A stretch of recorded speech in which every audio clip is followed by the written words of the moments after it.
ओम नमो भगवते वासुदेवाय। राधे राधे भगवत प्रेमी सज्जनों, कैसे हैं आप सब लोग। तो पिछले खंड में हम चर्चा कर चुके हैं कि देवर्षि नारद की भक्ति से मुलाकात होती है।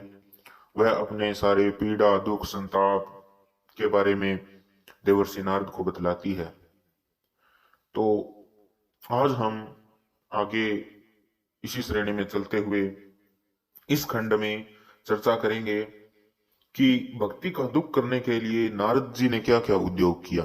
उद्योग यानी इंडस्ट्री वाला नहीं, वो उद्योग यानी कि उन्होंने उनके लिए क्या कार्य किए, जो भी है क्या प्रयास किए, किस तरीके से उनका देवी भक्ति का जो दुख था वो दूर किया।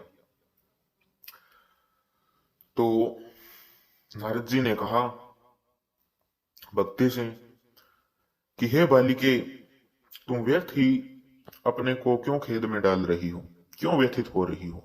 अरे तुम इतनी चिंतातुर क्यों हो रही हो। भगवान श्री कृष्ण के चरण कमलों का चिंतन करो, उनकी कृपा से तुम्हारा सारा दुख दूर हो जाएगा।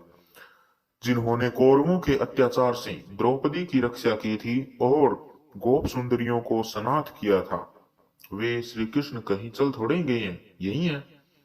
फिर तुम तो भक्ति हो और सदा उन्हें प्राणों से भी प्यारी हो, तो तुम्हारे बुलाने पर तो भगवान नीचों के घरों में भी चले जाते हैं। यानी कि नीचों के घरों में चले जाने से तात्पर्य यह है कि चाहे व्यक्ति कैसा भी हो, कितना भी पतित हो, कितना भी उच्च हो, यदि उसके पास भक्ति रूपी साधन है तो परमात्मा को उसके पास आना ही पड़ेगा। यानी कि भक्ति के पीछे पीछे भागते हैं जी परमेश्वर। तो यदि हमारे हृदय में सच्ची भक्ति है तो ईश्वर हमारे साथ हैं, हमारे पास हैं, हमारे अंतर मन में निवास करेंगे। यानी ईश्वर का हमारे ऊपर कृपा दृष्टि भक्ति के फल स्वरूप ही है। तो उसका तात्पर्य यह है। आगे कहते हैं कि सत्य, त्रेता और द्वापर, इन तीन युगों में ज्ञान और वैराग्य मुक्ति के साधन थे, किंतु कलयुग में तो केवल भक्ति ही ब्रह्म सायुज्य यानी कि मोक्ष की प्राप्ति कराने वाली है। यह सोचकर ही परमानंद चिंत मूर्ति ज्ञान स्वरूप श्री हरि ने अपने स्वरूप से तुम्हें रचा है। तुम साक्षात श्री कृष्णचंद्र की प्रिया और परम सुंदरी हो। एक बार जब तुमने हाथ जोड़कर पूछा था कि मैं क्या करूं, तब भगवान ने तुम्हें यही आज्ञा दी थी कि मेरे भक्तों का पोषण करो। तुमने भगवान की वह आज्ञा स्वीकार कर ली। इससे तुम पर श्री हरि बहुत प्रसन्न हुए और तुम्हारी सेवा करने के लिए मुक्ति को तुम्हें दासी के रूप में दिया। यानी भक्ति ही मुक्ति का कारण है। इस ज्ञान और वैराग्य पुत्रों के रूप में, यानी कि जो तुम्हें मुक्ति रूपी दासी दी थी वो किसके रूप में, ज्ञान और वैराग्य दो पुत्रों के रूप में। तुम अपने साक्षात स्वरूप से वैकुंठ धाम में ही भक्तों का पोषण करती हो। भूलोक में तो तुमने उनकी पुष्टि के लिए केवल छाया रूप धारण कर रखा है। तब तुम मुक्ति, ज्ञान और वैराग्य को साथ लिए पृथ्वी तल पर आई और सत्य युग से द्वापर पर्यंत बड़े आनंद से रही। कलयुग में तुम्हारी दासी मुक्ति पाखंड रूप रोग से पीड़ित होकर क्षीण होने लगी है, कमजोर होने लगी है। इसलिए वह तो तुम तुरंत ही तुम्हारी आज्ञा से वैकुंठ लोक को चली गई। इस लोक में भी तुम्हारे स्मरण करने से वह आती है और फिर चली जाती है, किंतु इस ज्ञान वैराग्य को तुमने पुत्र मानकर अपने पास ही रख छोड़ा है। फिर भी कलयुग में इनकी उपेक्षा होने के कारण तुम्हारे ये पुत्र उत्साहहीन और वृद्ध हो गए हैं। फिर भी तुम चिंता न करो, मैं इनके नवजीवन का उपाय सोचता हूं। हे सुमुखी, कली के समान कोई भी युग नहीं है। इस युग में तुम्हें घर घर में प्रत्येक पुरुष के हृदय में स्थापित कर दूंगा।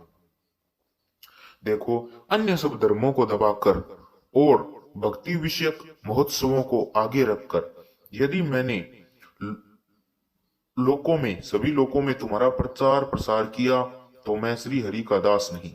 यानी कि जुबान देते हैं देवर्षि नारद कि मैं श्री हरि का दास नहीं, यदि मैंने तुम्हारा प्रचार प्रसार नहीं किया सभी लोगों में। यानी कि देवी भक्ति को आश्वस्त कर रहे हैं। आगे कहते हैं कि इस कलयुग में जो जीव तुमसे युक्त होंगे वे पापी होने पर भी बेखटके भगवान श्री कृष्ण के अभय धाम को प्राप्त होंगे।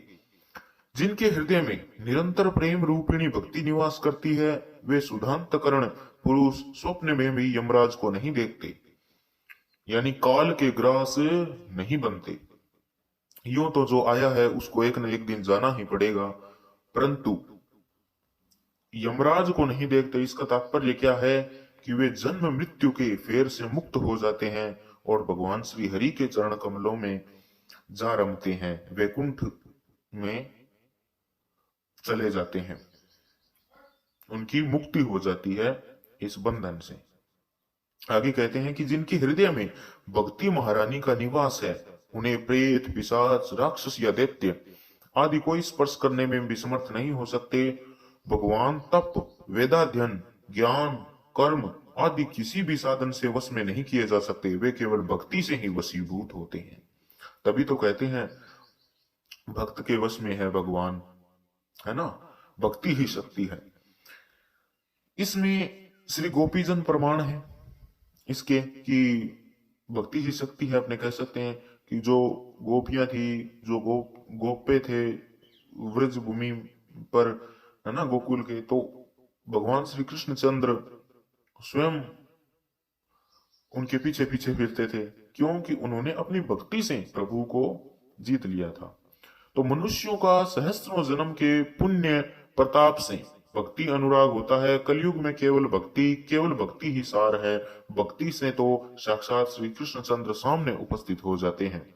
जो लोग भक्ति से द्रोह करते हैं वे तीनों लोकों में दुख ही दुख पाते हैं। पूर्व लोकों में और पूर्व काल में भक्त का तिरस्कार करने वाले दुर्वासा ऋषि को बड़ा कष्ट उठाना पड़ा था। बस व्रत, तीर्थ, योग, यज्ञ और ज्ञानचर्या आदि बहुत से साधनों की कोई आवश्यकता नहीं है, एकमात्र भक्ति ही मुक्ति देने वाली है। तब सूत जी बतलाते हैं आगे, ये सब वर्णन सूत जी तो कर रहे हैं, तो वो कहते हैं कि इस प्रकार नारद जी के निर्णय किए हुए अपने महात्म्य को सुनकर भक्ति के सारे अंग पुष्ट हो गए और वे उनसे कहने लगी। देवी भक्ति कहती हैं कि हे नारद जी, आप धन्य हैं, आपकी मुझ में निश्चल प्रीति है, मैं सदा आपके हृदय में रहूंगी, कभी आपको छोड़कर नहीं जाऊंगी। हे साधु, आप बड़े कृपालु हैं, आपने क्षण भर में ही मेरा सारा दुख संताप दूर कर दिया, किंतु अभी मेरे पुत्रों में चेतना नहीं आई है, आप इन्हें शीघ्र ही सचेत कर दीजिए और जगा दीजिए। सूत जी कहने लगे कि भक्ति के ये वचन सुनकर नारद जी को बड़ी करुणा आई और वे उन्हें हाथ से हिला डुला कर जगाने लगे। फिर उनके कान के पास मुंह लगाकर जोर से कहा, ओ ज्ञान जल्दी जाग पड़ो और ओ वैराग्य जल्दी जाग पड़ो। वे उन्हें पुकारने लगे। फिर उन्होंने वेद ध्वनि, वेदांत घोष और बार बार गीता पाठ करके उन्हें जगाया। इससे वे जैसे तैसे बहुत जोर लगाकर उठे, किंतु आलस्य के कारण वे दोनों झंभाई लेते रहे, नेत्र उगाड़कर देख भी न सके। उनके बाल बगुलों की तरह सफेद हो गए थे, उनके अंग प्रायः सूखे काठे के समान निस्तेज और कठोर हो गए थे। इस प्रकार भूख प्यास के मारे अत्यंत दुर्बल होने के कारण उन्हें फिर सोते देख नारद जी को बड़ी चिंता हुई और वे सोचने लगे कि अब मुझे क्या करना चाहिए। उनकी यह नींद और इससे भी बढ़कर उनकी वृद्धावस्था कैसे दूर हो। तो हे शौनक जी, इस प्रकार चिंता करते करते वे भगवान का स्मरण करने लगे। उसी समय यह आकाशवाणी हुई कि हे मुनि, आप खेद मत कीजिए, आपका यह उद्योग निसंदेह सफल होगा। हे देवर्षि, इसके लिए तुम एक सत्कर्म करो, वह कर्म तुम्हें संत शिरोमणि महानुभाव बताएंगे।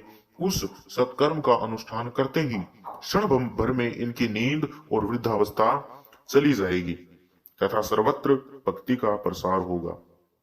यह आकाशवाणी वहां सभी को साफ साफ सुनाई दी। इससे नारद जी को बड़ा विस्मय हुआ और वे कहने लगे, मुझे तो इसका कुछ आशय समझ में नहीं आया।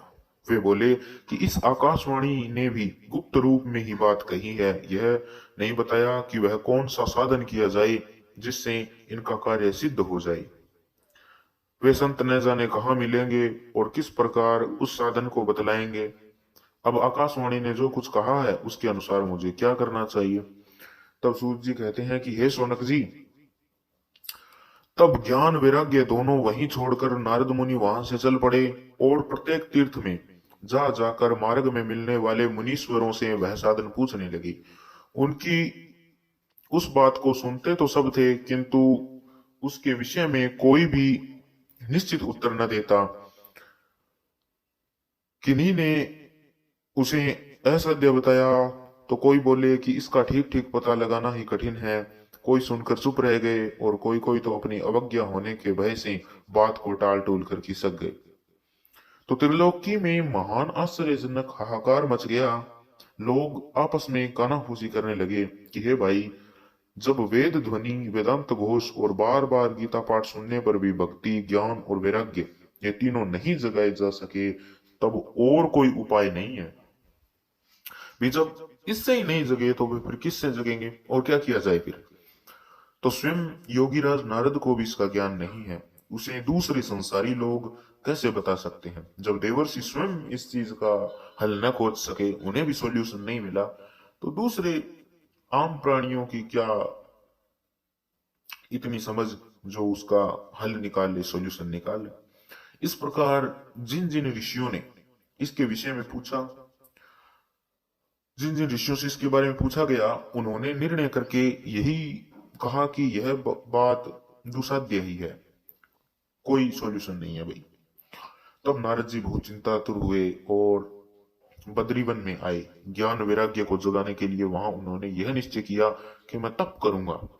इसी समय उन्हें अपने सामने करोड़ों सूर्यों के समान तेजस्वी सनकादि मुनीश्वर दिखाई दिए।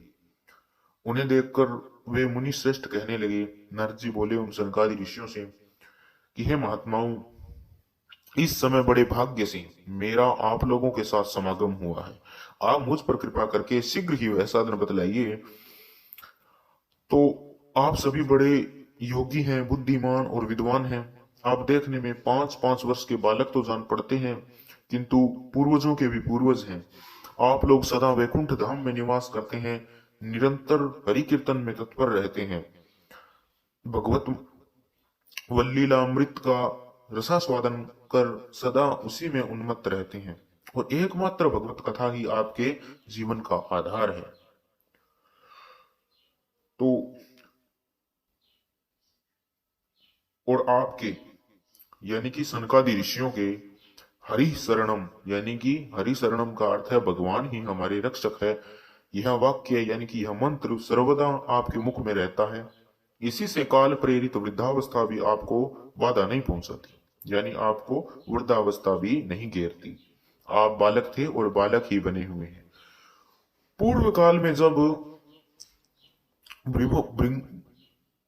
भ्रूभंग मात्र से भगवान विष्णु के द्वारपाल जय और विजय तुरंत पृथ्वी पर गिर गए थे। यानी कि जब क्या हुआ था कि एक बार सनकादि ऋषि श्रीहरि से मिलने के लिए वैकुंठ गए, तो वहां पर उनके द्वारपाल थे जय और विजय।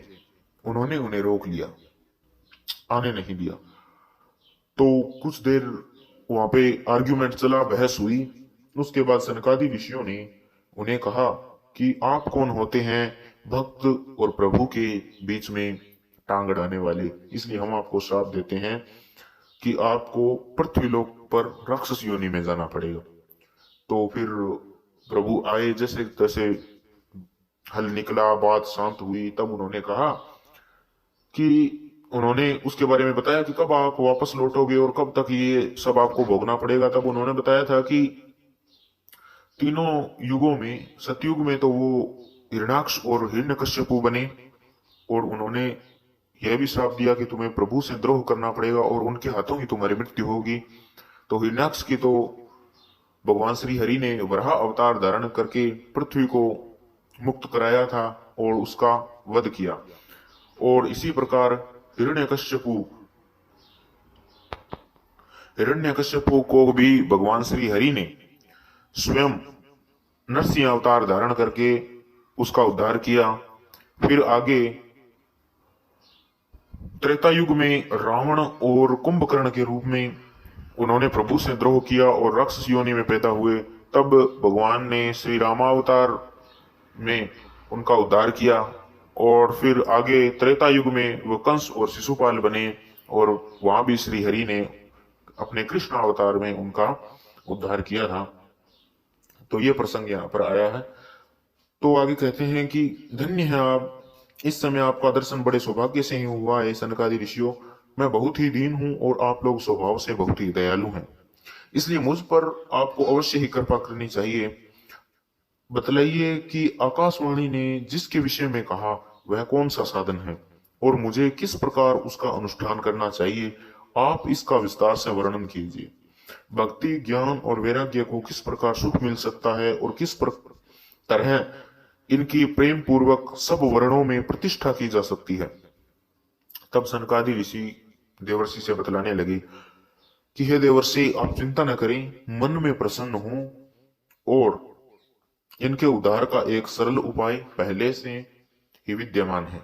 नारद जी, आप धन्य हैं, आप विरक्तों के शिरोमणि हैं, कृष्णदासों के शाश्वत पथ प्रदर्शक और भक्ति योग के भास्कर हैं।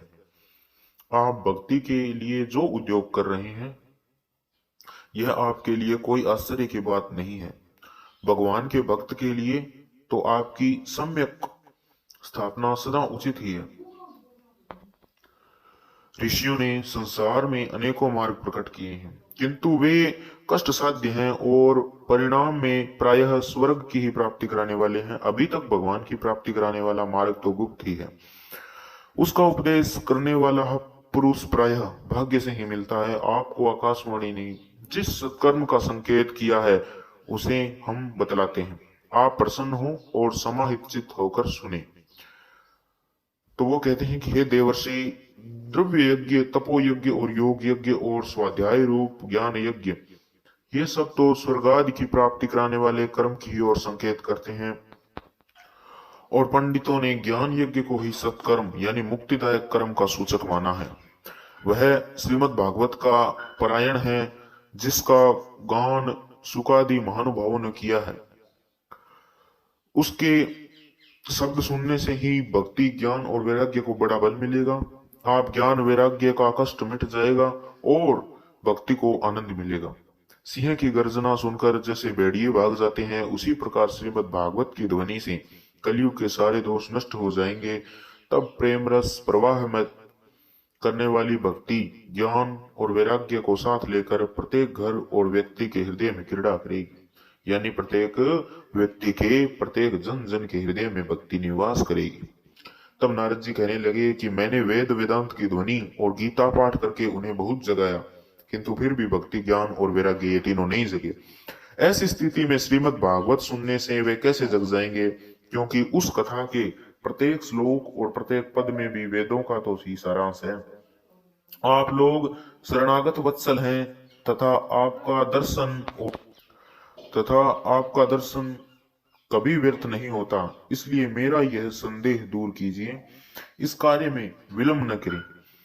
तब सनकादि ऋषि देवर्षि से बतलाने लगे कि श्रीमद् भागवत की कथा वेद और उपनिषदों के सार से बनी है, इसलिए उन्हें अलग उनकी फलरूपा होने के कारण वह बड़ी उत्तम जान पड़ती है। जिस प्रकार रस वृक्ष की जड़ से लेकर शाखा अग्र पर्यंत रहता है, किंतु इस स्थिति में उसका आस्वादन नहीं किया जा सकता, वही जब अलग होकर फल के रूप में आ जाता तब संसार में सभी को प्रिय लगने लगता है। दूध में घी रहता है किंतु उस समय उसका अलग स्वाद नहीं मिलता, वही जब उससे अलग हो जाता है तब देवताओं के लिए भी स्वादवर्धक हो जाता है। खांड यानी कि चीनी ईख के और छोर और बीच के व्यास में भी रहती है, तथापि अलग होने पर उसकी कुछ अलग ही मिठास होती है। ऐसी ही यह भागवत की कथा है। यह भागवत पुराण वेदों के समान है। श्री व्यास देव ने इसे भक्ति, ज्ञान और वैराग्य की स्थापना के लिए ही प्रकाशित किया है। पूर्व काल में जिस समय वेद वेदांत के पारगामी और गीता की भी रचना करने वाले भगवान व्यास खिन्न होकर अज्ञान समुद्र में गोते खा रहे थे, उस समय आपने ही उन्हें 4 श्लोकों में इसका उपदेश किया था उसे सुनते ही उनकी सारी चिंता दूर हो गई। फिर इसमें आपको आश्चर्य क्यों हो रहा है जो आप हमसे प्रश्न कर रहे हैं? आप आपको उन्हें शोक और दुख का विनाश करने वाला श्रीमद् भागवत पुराण ही सुनाना चाहिए। तब नारद जी कहने लगे कि हे महानुभाव, आपका दर्शन जीव के संपूर्ण पापों का तत्काल नष्ट करने वाला है और जो संसार दुख रूप दावानल से तपे हुए हैं उन पर शीघ्र ही शांति की वर्षा करता है। आप निरंतर शेष जी के सहस्त्र मुखों से गाए हुए भगवत कथामृत का ही पान करते रहते हैं। मैं प्रेम लक्षणा भक्ति का प्रकाश करने के उद्देश्य से आपकी शरण लेता हूँ। जब अनेकों जन्मों के संचित पुण्य पुंज का उदय होने से मनुष्य सत्संग को मिलता है या मनुष्य सत्संग को प्राप्त करता है, तब वह उसके अज्ञान जनित मोह और मदरूप अंधकार का नाश करने के लिए फिर विवेक का उदय होता है। तो इसमें चर्चा की कि देवर्षि नारद ने किस तरीके से भक्ति की सहायता के लिए, उनके दुख संतापों को दूर करने के लिए उद्योग किया, प्रयास किया, और उसमें जब उन्हें कठिनाइयां जो भी आई तब उन्होंने सनकादि ऋषियों की शरण ग्रहण की। उन्होंने उन्हें वो साधन बतलाया। उन्होंने बतलाया कि आप उन्हें श्रीमद् भागवत महापुराण के द्वारा सबल बना सकते हैं। भक्ति, प्रेम और वैराग्य, ज्ञान इत्यादि जो भी है, ठीक है, उनकी हमने चर्चा की। इसलिए ये चर्चा आज के लिए बस इतना ही। अब देते हैं यहीं पे विराम। अगले खंड में हम फिर मिलेंगे और चर्चा करेंगे कि भक्ति के कष्ट की निवृत्ति किस प्रकार होती है और नारद जी आगे क्या करते हैं। तो इति श्री पद्म पुराणे उत्तरखंडे श्रीमद् भागवत महात्म्ये कुमार नारद संवादो नाम द्वितीयो अध्याय। इसी के साथ आपसे आशा करता हूं कि आप हमसे जुड़ें, औरों को भी जोड़ें और हमारे चैनल को सब्सक्राइब करें ताकि आने वाले जो भी वीडियोस हैं वो आपको प्राप्त हों, और इस भगवत प्रसार में हमारी मदद हेतु इसे आगे शेयर करें। हरिओम तत्सत।